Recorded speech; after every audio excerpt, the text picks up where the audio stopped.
Bonjour à tous et bienvenue dans cette nouvelle vidéo de Quantique Laravel. Aujourd'hui, vous voulez parler un petit peu de recherche et comment je fais de la recherche chez Quantique Télécom et comment j'aimerais la transférer, la changer dans un futur proche. Donc aujourd'hui, j'ai des repositories pour certains de mes modèles, donc le Eloquent Customer Repository là-haut, qui permet de faire des requêtes SQL sur mon modèle des clients. J'ai également dans ces repositories une fonction search et cette fonction search me permet de récupérer un client par rapport à une query qui aurait été demandée par un admin. Aujourd'hui, cette fonction search, donc si on abstrait un petit peu cette partie-là et qu'on regarde juste la partie du bas, c'est une simple requête où on fait un where et on utilise l'opérateur PostgreSQL eLike pour chercher le mot-clé qu'on a demandé dans le prénom, dans le last name, dans le phone, dans l'adresse, etc., etc., etc.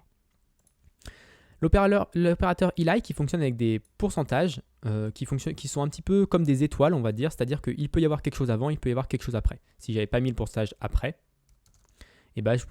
ça voudrait dire qu'il pourrait y avoir juste quelque chose avant et que ça terminerait, que le first time devrait terminer par la query. Donc cette approche-là, elle a l'avantage d'être très simple à mettre en place. Vous pouvez utiliser l'opérateur eLike. Alors je ne sais pas s'il est supporté dans toutes les bases de données, mais en tout cas en PostgreSQL, vous pouvez utiliser l'opérateur eLike pour qu'elle soit case insensitive. Et vous pouvez mettre juste une petite or where et ça vous trouvera les éléments corrects. Il y a deux problèmes avec ça. Le premier, c'est que cette solution-là n'est pas du tout tolérante à la faute. C'est-à-dire que si je tape quelque chose comme THBAUD, si j'oublie le I dans Thibaut, ça ne va pas match mon compte sur Quantique Télécom. Donc c'est quelque chose qui est un petit peu perturbant quand même et qui est un petit peu dommage avec l'opérateur eLike. Le deuxième problème, bon ici c'est juste un problème classique, mais j'ai besoin de formater un petit peu les numéros de téléphone du coup pour corriger ce problème-là. Parce qu'aujourd'hui en base de données, je choque les numéros de téléphone au format international. Donc c'est-à-dire qu'il ressemble un petit peu à ça.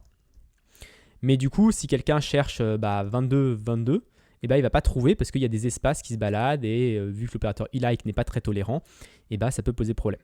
Donc là, actuellement, je fais un translate, j'utilise la fonction translate pour enlever les espaces dans le champ téléphone. Et puis je le fais également en PHP, j'enlève les espaces pour avoir uniformisé un petit peu les choses. Donc, le fait que ce soit pas trop tolérant, c'est un petit peu dommage et j'aimerais bien améliorer ça à ce niveau-là. Il y a une deuxième problème, mais qui n'est pas vraiment propre à la recherche, c'est que c'est pas très performant actuellement parce que j'ai un système de conversation qui est en event sourcing. Il faudrait que je vous en parle peut-être un jour de ce système d'event sourcing qui est bien et pas bien en même temps.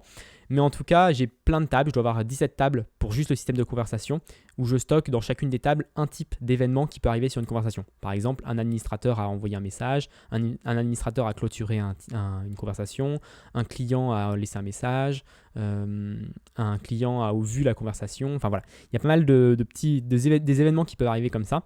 Et donc c'est vrai que du coup, ça complexifie un petit peu les requêtes. Et vu que ça complexifie les requêtes, je passe plutôt en PHP à ce niveau-là pour faire de la recherche. Donc je fais de la recherche en PHP. Et du coup, ça prend un peu plus de temps que si je le faisais en SQL brut. Donc l'objectif ici, c'est de simplifier tout ça, d'utiliser un système de recherche en PostgreSQL et de pouvoir avoir des résultats pertinents et rapidement. Je voulais quand même faire une petite parenthèse sur Algolia, parce que dans la communauté Laravel, c'est quelque chose qui est très utilisé. Donc Algolia, c'est un système de recherche en mode SaaS, c'est-à-dire que vous envoyez vos documents à Algolia, Algolia les indexe et ensuite vous pouvez faire des requêtes à l'API d'Algolia pour obtenir les résultats de recherche. L'avantage, c'est que c'est très performant, il y a des gens qui travaillent dessus, qui travaillent sur la recherche et du coup qui vous donnent des résultats très pertinents. Le désavantage, c'est que vous utilisez un service tiers. Donc c'est un service que vous allez devoir mettre à jour déjà premièrement, c'est-à-dire qu'à chaque fois qu'un client, vous mettez à jour un élément dans un client, il faut mettre à jour Algolia. Alors ça fonctionne bien avec Laravel Scout, qui est un système qui permet de le faire automatiquement, mais c'est quand même un problématique si vous avez une dissonance entre votre Algolia, qui est une sorte de cache en fait, et votre base de données en local. Et puis en plus, c'est un service payant, donc si vous arrivez à obtenir trop de recherches, vous allez être facturé, donc voilà, donc c'est toujours un pour et le contre, mais c'est un très bon service et je vous conseille de l'utiliser si vous avez des besoins assez simples et que vous n'allez pas faire beaucoup de recherches. Moi, je préfère rester quand même un petit peu en local pour éviter un petit peu tous ces problèmes de service tiers un petit peu dans tous les sens. Donc, je vais essayer d'utiliser PostgreSQL. Ce qui est bien, c'est que PostgreSQL a une solution avec le Full Text Search. Donc, si je vous montre la documentation sur le Full Text Search de PostgreSQL 10, il y a pas mal de choses quand même très intéressantes. Donc, on peut faire de la recherche en mode est-ce que tel élément match cette requête ? Et ça va être faire une requête de type full text, c'est-à-dire que ça va enlever les conjugaisons, enlever les pluriels, simplifier les mots, on va dire, pour que ce soit leur base commune, enlever les mots, les stop words, c'est-à-dire tous les petits mots-clés qu'on utilise en français, c'est-à-dire les « et », les « a », les choses qui ne sont pas forcément dans la recherche habituellement. Donc c'est quelque chose qui sait faire ça. Ça sait très bien le faire dans toutes les langues quasiment. Enfin, en tout cas en anglais et en français, ça sait très bien le faire. Donc on peut le configurer pour l'un ou l'autre pour avoir des dictionnaires de stop words justement différents, pour les conjugaisons différentes, pour les pluriels différents, etc. Et en plus de pouvoir checker si un élément, enfin si une ligne dans votre base de données correspond à cette recherche, vous pouvez également faire du ranking, donc c'est-à-dire les trier par ligne qui correspond le mieux à votre recherche. Et vous pouvez également faire du highlighted result. Donc ça, c'est une feature qui est assez connue par Algolia. C'est qu'Algolia, quand il vous retourne vos résultats, il vous retourne aussi les mots-clés. Pourquoi c'est le match.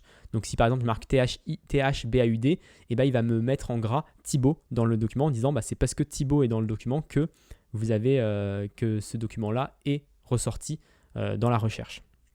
Donc vous pouvez également le faire avec PostgreSQL, donc c'est quand même pas mal. Le problème de ce full text search, c'est que ça fonctionne très bien sur justement du full text, c'est-à-dire sur des textes, sur du body, enfin sur vraiment des paragraphes, quoi, on va dire. Parce que ça ne fonctionne pas très bien avec les mots-clés, les noms propres, les numéros de téléphone, ce genre de choses, parce qu'il n'y a pas de conjugaison à enlever, il n'y a pas de pluriel à enlever, donc finalement le raccourcissement est assez simplifié, on va dire. Et du coup, s'il n'y a pas de match parfait, ça ne va pas forcément ressortir dans votre full text search. Donc pour faire de la recherche sur les noms propres, sur les numéros de téléphone, etc., il y a d'autres techniques. Et je suis tombé sur une extension qui s'appelle Fuzzy STR Match, et qui est une extension assez géniale de PostgreSQL, qui permet de faire des recherches bien plus performantes, ou du moins bien plus pertinentes en fonction de vos besoins. Et donc il y a plusieurs méthodes, dont deux particulières qui m'ont sauté aux yeux. La première, c'est Soundex. Donc Soundex, c'est une fonction, très simplement en PostgreSQL, quand vous avez installé l'extension, qui permet de transformer un mot en son équivalent phonétique. Et ensuite, vous avez une autre fonction qui s'appelle différence, qui permet de voir la différence entre deux termes sur leur phonétique. Et donc du coup, vous avez par exemple entre John et John, ça va être un match parfait, mais entre Johan et John, ça va être un match quand même assez équivalent. Et par contre, entre Wobbly et John, ça va être un match, ça va pas du tout match. Et donc ça, c'est vraiment parfait pour notre cas d'usage à nous, parce que notre cas d'usage à nous, c'est un client qui nous appelle au téléphone, qui nous donne son nom de famille. Ok, on a compris, on a entendu le son, donc on le retranscrit un petit peu dans la recherche, mais il faut quand même qu'on puisse, on ne sait pas l'écrire forcément. Donc on va peut-être faire des fautes de typo, mais on aura le son juste. Donc si je marque Anna A-N-A, ça aura la même sonalité que Anna A-2-N-A. Et donc ça, c'est vachement performant pour pouvoir justement rechercher là-dessus sur les noms propres en particulier. La deuxième méthode qui est assez performante aussi, c'est le Levenshtein. Donc Levenshtein, pour ceux qui ne connaissent pas, c'est une fonction très connue, elle existe en PHP aussi, elle existe dans tous les langages. C'est une fonction qui permet de calculer la différence entre deux chaînes en fonction du nombre de modifications qu'il faut faire. Donc c'est-à-dire en fonction du nombre d'insertions de nouveaux caractères, en fonction du nombre de suppressions de nombre de caractères et en fonction du nombre de remplacements de caractères. Donc par défaut, ça coûte 1 pour ajouter un caractère, 1 pour en supprimer et 1 pour en transformer un. Mais ce qui est bien avec cette fonction-là, c'est qu'on peut ajuster ses coûts pour avoir des résultats plus pertinents. Par exemple, dans notre cas, dans le cas d'une recherche, par exemple, on va souvent taper le début du mot. C'est-à-dire qu'on peut ajouter des choses, enfin le début ou le milieu, mais en tout cas, on va pouvoir ajouter des choses au début et à la fin. C'est un petit peu comme ça que fonctionnait notre e-like d'ailleurs au début.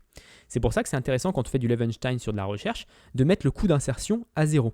Ça veut dire que le système est libre d'ajouter autant de caractères qu'il veut à la fin, d'ajouter autant de caractères qu'il veut à l'après, ou même d'ajouter des caractères au milieu, si au cas où on en a oublié un, on a tapé rapidement et on a zappé un caractère. Donc c'est vrai que le coût d'insertion, généralement, c'est bien de le mettre à 0. Par contre, le coût de suppression, parce que quand on a tapé un caractère, généralement, on ne veut pas le supprimer, et le coût de substitution, on peut le mettre à 1, et ça nous donnera quand même des bons résultats, je pense. Donc ça aussi, de toute façon, il faut faire des tests avec vos données pour calculer un petit peu la pertinence de ces coûts et d'un petit peu les ajuster. Mais ça, c'est très intéressant. Pour les noms de famille, ça fonctionne bien. Pour les textes bruts, ça ne fonctionne pas très bien. C'est comme le Soundex, ça ne fonctionne pas très bien sur les textes, genre les paragraphes. Mais justement, c'est deux méthodes, entre le full text et le Soundex Levenshtein, qui sont plus ensemble. Donc, un pour les textes un peu plus longs et un pour les mots, on va dire. Et donc, le Levenshtein, ça fonctionne bien aussi pour les numéros de téléphone. Là où le Soundex n'a pas trop bien fonctionné pour les numéros de téléphone, parce qu'il n'y a pas trop de prononciation. Mais du coup, Levenshtein, si j'ai mis un 3 à la place d'un 4 dans le numéro de téléphone d'une personne, Levenshtein va me le ressortir plutôt bon. On peut également, je crois, faire un Levenshtein normalisé. Donc, on peut le normaliser sur le nombre de caractères de la chaîne. Donc, c'est-à-dire que ça sera entre 0 et 1 et ça permettra d'avoir une sorte de poids pour après faire du ranking sur les caractères. Donc voilà aujourd'hui ce que je voulais vous montrer sur la recherche avec PostgreSQL. Il y a plein de techniques. J'ai pas encore eu le temps vraiment de tout débroussailler, etc. Ça fait que quelques jours que je m'y intéresse. Mais à terme, je pense la semaine prochaine, on parlera un petit peu plus en détail de l'implémentation concrète dans Quantique Télécom de ce nouveau système de recherche. J'espère que cette vidéo vous a plu. Si elle vous a plu, n'hésitez pas à vous abonner et à la partager. Ça fait toujours plaisir. Et du coup, moi, je vous donne rendez-vous la semaine prochaine pour une autre vidéo de Quantique Laravel.